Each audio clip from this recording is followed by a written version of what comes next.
दोस्तों अभी आप लोग ये बात तो जानते ही होंगे कि अभी भारत में पाकिस्तानी आतंकियों के द्वारा 22 अप्रैल को पहलगाम में हमला किया गया और वहां के निर्दोष नागरिकों को उनके धर्म पूछ के मारा गया।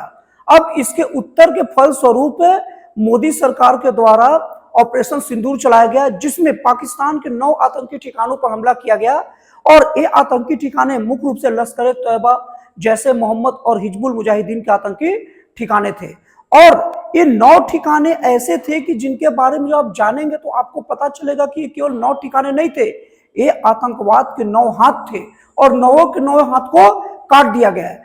दोस्तों आप वीडियो में बने रहिए और वीडियो को एक एक चीज को देखिए, तब आपको पता चलेगा कि ये हमला वैसे तो पहलगाम के मारे गए निर्दोष नागरिकों के नाम पर लिया गया है, लेकिन ये केवल पहलगाम तक ही सीमित नहीं था। एक कांधार अपहरण से लेकर ताजमहल, मुंबई के जो ताज होटल हुआ था, वो हमले का भी इसमें हिसाब किताब है और उसके बाद में कई और हिसाब किताब है जो पाकिस्तान के आतंकवादियों द्वारा दिया गया था। वो सब से लेकर पहलगाम तक का पूरा डिटेल आपको मिलेगा। तो दोस्तों ये वीडियो को देखते रहिए। दोस्तों अगर हम लोग सबसे पहले अगर टारगेट की बात करें ना, और सबसे पहला भी था और सबसे मेन टारगेट में ही था, ये है सवाई नल्ला कैंप। ये मुजफ्फराबाद में स्थित है और मुजफ्फराबाद दोस्तों पीओके में है और पीओके की राजधानी भी उन लोग के द्वारा माना जाता है। अब दोस्तों ये जो है ना, ये एलओसी से 30 किलोमीटर की दूरी पर भी स्थित है और दोस्तों ये लश्कर ए तैयबा का प्रमुख ठिकाना है। और आप लोग को बता दूं, ये इंपॉर्टेंट इसलिए है क्योंकि 22 अप्रैल को जो निर्दोष नागरिकों को मारा गया था, उसकी सारी की सारी प्लानिंग इसी कैंप में की गई थी। और तो और यही कैंप में उन जो भी आतंकी शामिल होते हैं उनका माइंड वॉश किया जाता है और उन्हें कट्टरता सिखाई जाती है। और ये भी कहा जाता है कि पाकिस्तान जो है ना, अपनी खुफिया एजेंसी आईएसआई के माध्यम से इसी अड्डे पर पूरे के पूरे हथियार मुहैया करवाता है। तो इस तरीके से इस कैंप पर जो हमला हुआ है ना, वो आतंकवाद के कमर तो जरूर तोड़ के रख दिया है। अब दोस्तों आप दूसरे टारगेट के बारे में सुन लीजिए। दूसरा टारगेट है मुरीद के। दोस्तों मुरीद के है ना, वो पाकिस्तान के पंजाब राज्य में स्थित है और मुरीद के जो है ना, वो लश्कर ए तैयबा का मुख्यालय है। अब दोस्तों इसके बारे में बता दूं कि अभी आप लोग को याद होगा 2008 का मुंबई के ताज होटल पर हमला, जिसमें कसाब एक जिंदा आरोपी पकड़ा गया था और उसी के आधार पर पता भी चल पाया था कि इसमें पाकिस्तानी नागरिक शामिल थे, क्योंकि इन लोगों ने हाथ में कलावा पहन के रखा था और पूरी तरीके से हिंदू रीति रिवाज से बातचीत करते हाव दे रहे थे। अगर पूरे आतंकी मारे जाते तो यही मैसेज जाता कि भारत के लोग ही मारे हैं। और इसके बाद बता दूं कि अभी आप तहूर राणा का बात बहुत ज्यादा सुनते होंगे, डेविड हेडली की बात सुनते होंगे, ये सब के सब यही दौरे में आते रहते थे। और ये जो अभी जो तहूर राणा को जो अमेरिका से लेकर आया गया है और ये जो मेन साजिश रचा था मुंबई हमले का, जो बताया अभी ताज होटल का, ये साजिश का पूरा हेडक्वार्टर सब के सब मुरीद के ही था। तो एक तरीके से जब मोदी सरकार सोची कि पहलगाम का बदला ले ही रहे ना, तो लगे हाथ इसको भी अपने चपेटे में ले ही लेते हैं। तो दोस्तों इस तरीके से दूसरा ये जो प्रमुख अड्डा जो ध्वस्त हुआ, वो पाकिस्तान का दूसरा हाथ अलग हो गया। अब दोस्तों अगर हम अगला टारगेट की बात की जाए ना, तो वो है बहावलपुर। यहां पर अगर दोस्तों इसके बारे में मैं आप लोगों को बता दूं तो इसका भी भारत के पुराने आतंकवाद से बहुत गहरा संबंध है। अभी सुनते ही तो आपको पता चलेगा। बहावलपुर क्या है, वो आतंकवादी संगठन जैसे मोहम्मद का मुख्यालय है और ये मुख्यालय मरकजे सुभान अल्लाह के नाम से जाना जाता है। आप लोगों को मैं बता दूं कि 2015 में 15 एकड़ की भूमि पर इसका जो मुख्यालय का निर्माण शुरू हुआ था और जो 2019 में जब पुलवामा का जो हमला हुआ था, उसको यहीं पर रचा गया था।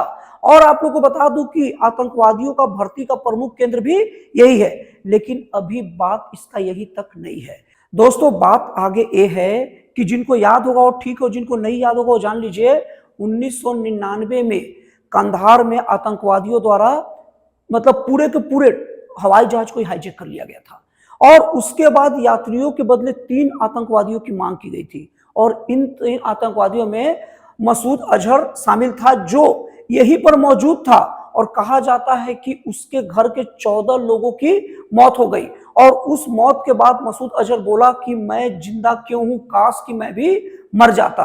तो दोस्तों इस तरीके से देखा जाए तो 1999 मतलब लगभग अभी से 26 साल पहले के आतंकी हमले का भी बदला लिया गया है। मतलब दोस्तों 26 साल पहले अभी बहावलपुर में और मुरीद के में लगभग 17 साल पहले। मतलब आतंकवादियों को ये साफ साफ मैसेज देने की कोशिश की गई है इस हमले के माध्यम से कि तुम 5 साल, 10 साल, 15 साल भी देर करोगे, 25 साल, 26 साल भी देर करोगे ना, उसके बावजूद भी तुम मेरे निशाने पर हो, तुम मेरे टारगेट पर हो, जब मौका मिलेगा तो तुम लोग को देख लिया जाएगा। अब उसके बाद अगला अगर आतंकी ठिकाने टारगेट की बात की जाए तो है मरकजे सैयदना बिलाल। ये जो है मुजफ्फराबाद में स्थित है और ये जैसे मोहम्मद का आतंकी अड्डा है। अब इसका प्रमुख काम यह है ना कि जम्मू कश्मीर में घुसने के लिए आतंकवादियों को ट्रेनिंग दी जाती है और आतंकवादियों को घुसने की यही से व्यवस्था की जाती है। तो ये भी प्रमुख भारत के लिए बहुत खतरनाक जगह था। और बता दूं आप लोगों को कि ये भी पीओके में ही स्थित है। तो इसके ऊपर हमला करके जब इसे ध्वस्त किया गया तो एक और भारत के प्रमुख आतंकवादी गतिविधियों को खत्म करने की कोशिश किया गया।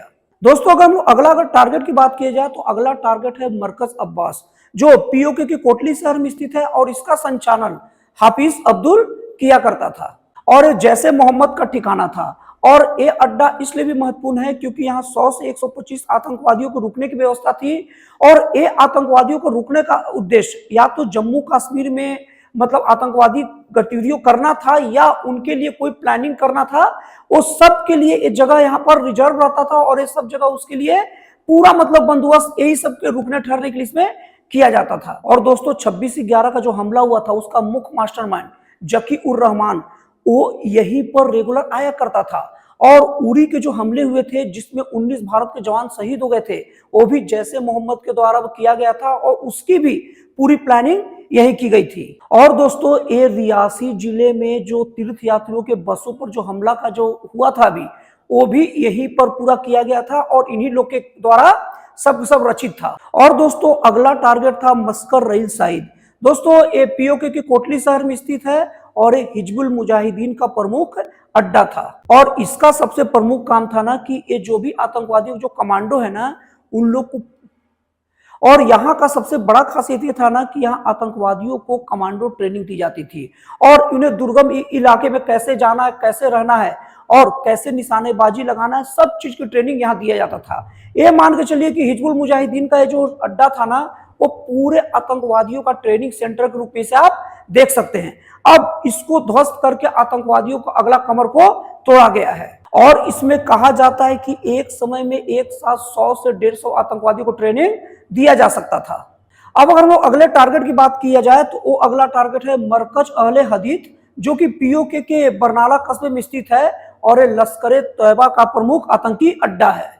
और इसका जो संचालन है ना वो कासिम गुज्जर और कासिम खंडा के द्वारा किया जाता था और इसका प्रमुख काम यह था ना कि घाटी में जो हथियारों की तस्करी की जाती थी और घुसपैठ के लिए भी लोगों को तैयार किया जाता था। और इसका काम था आतंकवादी हमले देश भर में अलग अलग करना। और दोस्तों इसकी सबसे बड़ी खासियत याद रखिए, दिल्ली में 2001 में जो संसद हमले के बारे में सुने होंगे आप लोग, वो यही आतंकी संगठन और लश्कर तैयबा का इसी अड्डे से सब चीज संचालित हुआ था। और इसके साथ ही साथ दिल्ली की लाल किले पर जो हमला हुआ था ना वो भी इसी अड्डे से प्लान करके अंजाम दिया गया था। तो जब मोदी सरकार के द्वारा जब मतलब ऑपरेशन सिंदूर चलाया गया तो पहलगाम के साथ साथ इसका भी हिसाब किताब कर गया था जो अभी से लगभग 24 साल पहले किया गया था। दोस्तों अगर अगले टारगेट की बात किया जाना है तो वह है महमूद जोया। और दोस्तों ये सियालकोट में स्थित है और ये अंतरराष्ट्रीय जो सीमा है उससे 15 किलोमीटर अंदर स्थित है और ये हिजबुल मुजाहिदीन का प्रमुख अड्डा है। अब इसके बारे में बता दूं दोस्तों, कुछ दिन पहले आप पठानकोट एयरबेस पर हमले के बारे में सुने होंगे, वो यहीं से इंजाम मतलब यहीं पर प्लान किया गया था और सारा का सारा कायस्थान यहीं से किया गया था। अब लगे हाथ ऑपरेशन सिंदूर में पहलगाम के चक्कर में भी चपेटे में आ गए और इनका काम खत्म। अब दोस्तों अगर अगला टारगेट की बात किया जाए तो अगला टारगेट है सरजल तेहरा कला जो जैसे मोहम्मद का आतंकी प्रमुख अड्डा है और दोस्तों ये पंजाब राज्य में स्थित है। दोस्तों पाकिस्तान के जो नरवल शहर में ना जैसे मोहम्मद के द्वारा ना एक प्राइमरी हेल्थ सेंटर बनाया गया था। अब वो बस हेल्थ सेंटर नाम मात्र का था, इसमें पूरे के पूरे जो जम्मू कश्मीर में जो घुसने के लिए आतंकवादियों को ट्रेनिंग दी जाती थी और यही नहीं इसमें सुरंगों को बनाने की भी ट्रेनिंग दी जाती थी। और आपको बता दूं कि अभी मार्च महीने में जो हमले से जो 4 जवान हमारे शहीद हुए थे उसकी पूरी की पूरी ट्रेनिंग यही की गई थी। तो इस तरीके से अगर इसको निशाना बनाकर जब निस्तो नाबूद कर दिया गया तो ये आतंकी ठिकाना भी ढेर हो गया।